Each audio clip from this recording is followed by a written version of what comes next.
Masjid Jogokarian merupakan salah satu masjid bersejarah di Yogyakarta. Masjid ini memiliki beberapa program unik. Salah satunya adalah mengganti barang-barang jemaah yang hilang seperti sendal dan sepeda yang terparkir di masjid tersebut. Tak hanya itu, masjid ini berprinsip untuk mengumumkan saldo infak per bulannya Rp0. Karena dalam sebulan penuh infak tersebut harus sudah habis dipakai untuk pelayanan masyarakat sekitar. Masjid ini pun memiliki penginapan khusus untuk para musafir secara gratis. Dan setiap bulan puasa selalu menyediakan takjil dan makanan sebanyak 3.000 piring. Assalamualaikum warahmatullahi wabarakatuh. Bismillah, alhamdulillah, wassalatu wassalamu ala rasulillah wa ala alihi wa sahbihi wa mawalah mabadah. Teman-teman sekalian, bahagia kita bisa ketemu lewat channel ini. Mudah-mudahan nikmat iman Islam serta kesehatan selalu diberikan Allah pada kita sekalian. Teman-teman sekalian, seperti video yang kita rilis di awal, kita akan membahas tentang fikih tasarruf malil masjid. Jadi aturan-aturan di dalam mentasarukan mengelola dana masjid. Yang kita buat sampel tadi di cuplikan video adalah masjid yang fenomenal ya, Jogokarian. Ini bertempat di Kecamatan dan Kelurahan Mantri Jeron, Yogyakarta, berdiri tahun 1966, jadi sudah lama sekali. Dan ini sangat fenomenal, sangat viral karena unik di dalam pengelolaan aset atau dana masjid. Ada beberapa poin yang kita catat. Jadi pemasukan tiap bulan ini miliaran, tapi di akhir bulan punya komitmen para takmir dan pengurus harus nol, jadi harus digunakan seluruhnya, tidak boleh disimpan. Dan kemudian di sana juga menyediakan kamar untuk penginapan, bahkan kalau orang pulang tidak punya uang ini diberikan tiket. Barang-barang hilang ini masjid bertanggung jawab sekalipun nilainya besar ya, seperti kehilangan sepeda motor dan lain sebagainya. Nah, kita dalam posisi tidak akan mengkritik ya, apalagi menyalahkan, karena kita tidak tahu apa yang terjadi di sana, tapi kita akan menyampaikan aturan-aturan di dalam mentasarukan atau mengelola dana milik masjid. Dan saya husnudon di Jogokarian sudah sesuai, tapi barangkali kalau ada yang tidak sesuai nanti bisa didiskusikan, barangkali ada pendapat-pendapat di luar apa yang kita sampaikan. Dan harapan kita apabila ini sudah sesuai dan baik, ini akan menjadi percontohan untuk masjid-masjid yang lain. Satu sisi kalau ini nanti keluar dari aturan-aturan, maka tentu yang lain ini bisa mengikuti yang sudah sesuai.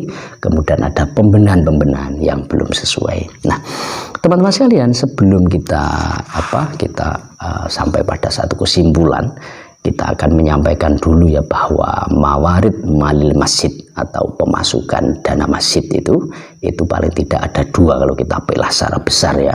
Yang pertama adalah wakaf, yang kedua adalah non wakaf. Yang non wakaf ini bisa sumbangan ya, bisa infak ya, bisa pemberian hadiah dan lain sebagainya, karena masjid itu adalah sama seperti manusia ya, artinya bisa disodakoi, bisa disakati, bisa dihadiahi dan lain sebagainya. Nah, kita akan mulai pada dana yang non wakaf, jadi pemasukan masjid yang non wakaf.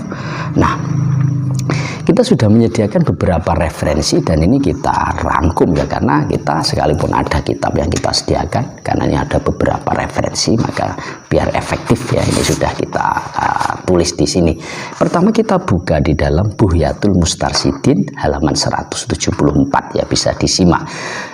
Bismillahirrahmanirrahim. Wadhifatul wali fima tawalla fihi hifduhu wa ta'ahuduhu wa tasarrufu fihi bil hibtah wal maslahah wa sorfihi fi masorifihi. Jadi tugas seorang takmir atau seorang yang mengelola dana anak yatim dan sejenisnya itu pertama adalah dia harus menjaga, kemudian memanage, kemudian mentasarufkan dengan dasar hibtoh. Hibtoh itu ada keuntungan yang kembali kepada masjid, baik secara maliyah maupun keramaian masjid sesuai dengan tujuan masjid didirikan ya, yakni untuk sholat, untuk kegiatan keagamaan, dan harus ada maslahah dan ditasarufkan sesuai dengan sasarannya. Itu tugas daripada takmir.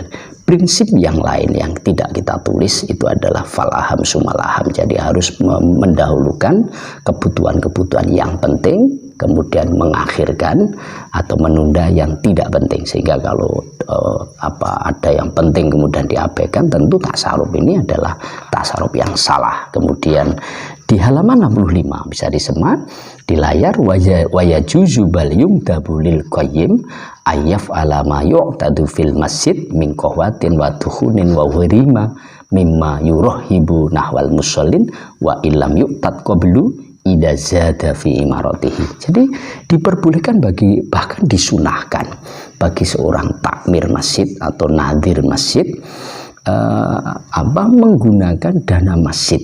Tapi sekali lagi ini tadi yang dana-dana yang untuk maslahah masjid ya. Untuk boleh dibelikan kopi ya, snack ya, rokok bahkan dicontohkan, yakni hal-hal yang bisa menjadikan kerasannya, tertariknya orang-orang untuk datang ke masjid untuk sholat atau kegiatan keagamaan yang lain. Ini diperbolehkan, jadi untuk konsumsi ini diperbolehkan, sekalipun takmir sebelumnya tidak melakukan ya. Idza zada fi imarati, asalkan itu bisa menjadi imaroh, menjadi ramainya masjid. Ini adalah non wakaf yang tujuannya adalah maslahah. Artinya orang yang sedekah, orang yang memberi ini tidak mengkoyiti terhadap penggunaannya. Nah sekarang kalau dikoyiti bagaimana? Dikoyiti itu dibatasi ya, sudah ditentukan. Jadi orang nyumbang tapi sudah ditentukan penggunaannya. Maka ini bisa kita buka di Buyatul Mustarsidin lagi-lagi 177. Jadi saya baca, silakan disimak di layar. Atau akhoro darohima liyashtariya biha imamatun mathalan walam tadulla qarinatu halihi ala anna qasdahu mujarradut tabassut al-mu'tad lazima syira'u madzukir wa in malakahu li'annahu milkun muqayyadun yusarrifuhu fima ayyanahul mu'ti. Jadi kalau ada orang kemudian memberi orang lain dan dia katakan bahwa ini kamu saya kasih tapi dibelikan serban, dan di sana tidak ada indikasi dia mengatakan serban itu hanya basa-basi, tapi memang niatnya memang untuk dibelikan serban ya, tidak ada indikasi tabasut basa-basi, tidak ada. Maka bagi orang yang diberi itu wajib memberikan sesuai dengan tujuan yang memberi, ya, diberikan serban sekalipun itu sudah miliknya uang itu ya. Kenapa? Karena itu adalah uang itu ini milkun muqayyadun, kepemilikan tapi penggunaannya terbatas sesuai dengan tujuan yang memberi gitu ya.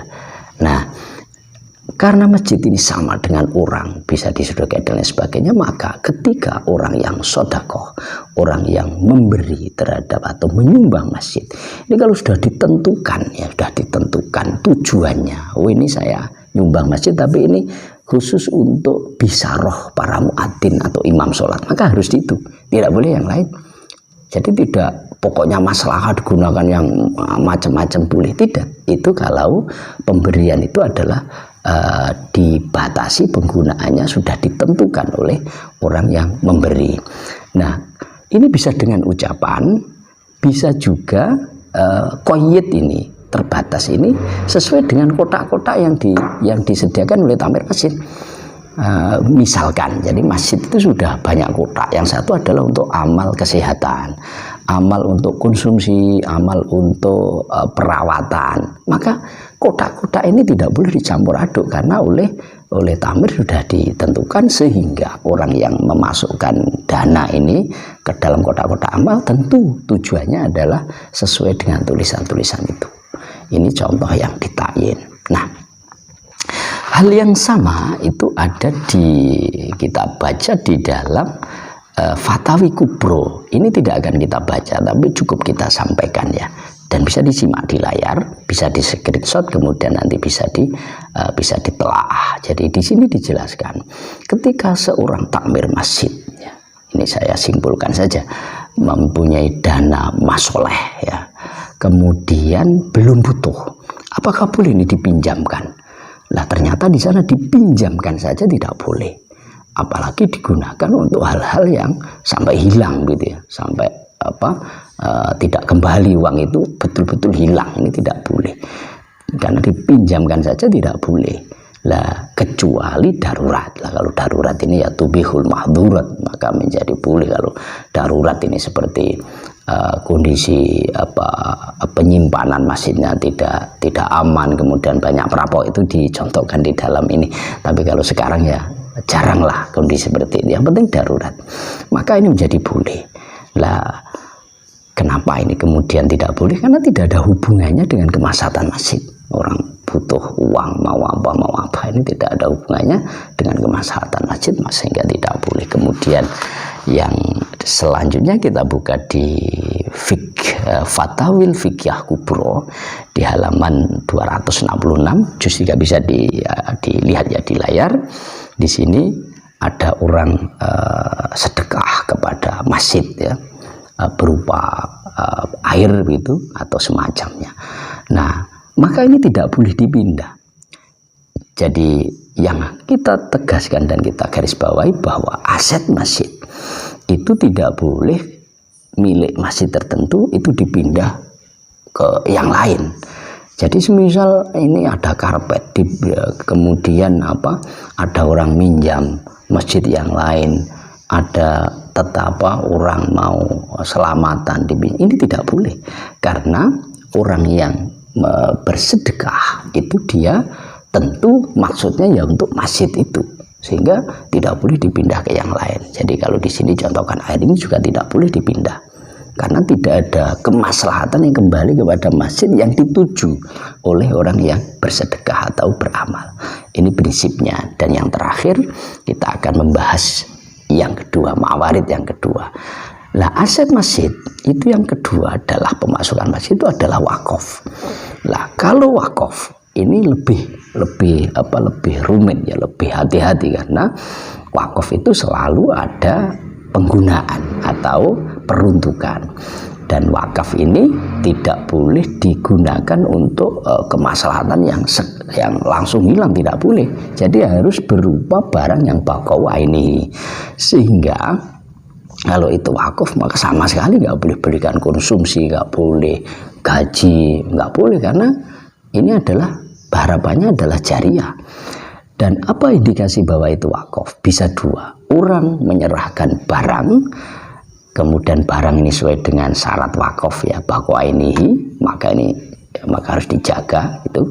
Yang kedua adalah berupa uang, tapi dia ngomong wakaf atau jariah. Karena jariah itu seperti dalam hadis idza mata ibnu Adam itu shadaqatin jariatin, hampir semua mufassirin mengatakan bahwa itu adalah wakaf, karena hanya wakaf lah yang jariah, pahalanya mengalir terus. Nah, kalau dia wakaf berupa uang, maka ini harus diistifsar.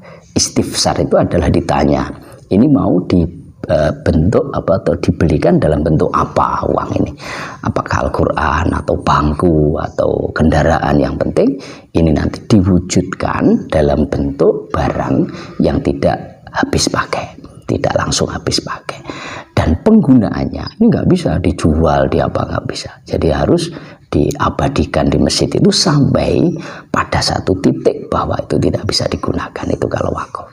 Jadi lebih ketat lagi. Nah, dengan demikian teman-teman sekalian, kalau referensinya ya silahkan ada di layar ya. Wa qolal malikiyah utubi asyartul waqif ay wujuban injaza walau kana makruhan walam yumna syar'an fa illam yajuz lam yuttaba. Jadi wakaf itu harus tasarrufnya sesuai dengan syarat atau kehendak daripada wakif, itu wajib diikuti. Kalau dia bilang dibelikan sajadah, maka ya sajadah, dibelikan semen ya semen, dibelikan kayu untuk pintu ya untuk pintu, dan lain sebagainya. Yang penting syarat yang dia sampaikan ini tidak haram, tapi paling tidak makruh saja harus diikuti gitu ya. Tapi kalau itu hal yang haram maka tentu tidak boleh ya. Semisal dia wakaf ke masjid itu, dia ngomong lah ini dibelikan motor, tapi motor ini untuk judi mau itu, ini contoh saja. Maka ini karena hal yang tidak boleh, dilarang syariat, maka ya tidak boleh diikuti. Nah, wakadzalika qarrara Syafi'iyah utubi asyartul waqif kasairi syurut al mutadamminah lil maslahah. Sama, jadi Syafi'iyah pun al-waqfu alama syaratuhul waqif. Jadi syarat wakif, ketentuan wakif harus diikuti. Demikian teman-teman sekalian, sehingga bisa kita simpulkan ya bahwa pengelolaan atau tasarruf harta masjid ini sedemikian banyak penafsiran, sesungguhnya tidak banyak, dan ini penting bagi tamir, bagi al-qayyim, mereka yang mengelola ini harus berhati-hati jangan sampai keluar dari aturan-aturan syariat. Apa yang ada di Jogokarian, husnudon saya ini sudah barangkali karena kita tidak tahu apa yang terjadi detailnya di sana, mudah-mudahan juga sudah sesuai. Apabila belum, maka ini menjadi hal-hal yang perlu didiskusikan, kemudian dievaluasi, dan ini agar masjid-masjid yang lain kalau ini ingin menjadikan Jogokarian sebagai panutan begitu ya, ini silahkan kalau ini sudah sesuai. Kalau kondisinya belum memungkinkan, tentu ini juga kita tidak memaksakan, karena saya yakin masing-masing daerah ini tidak berbeda, tidak sama, termasuk karakter dari masyarakat dan jamaahnya yang kita harapkan. Mudah-mudahan apa yang kita sampaikan bahwa manfaat bagi kita sekalian. Saya akhiri, wallahul muwaffiq ila aqwamit thoriq. Wassalamualaikum warahmatullahi wabarakatuh.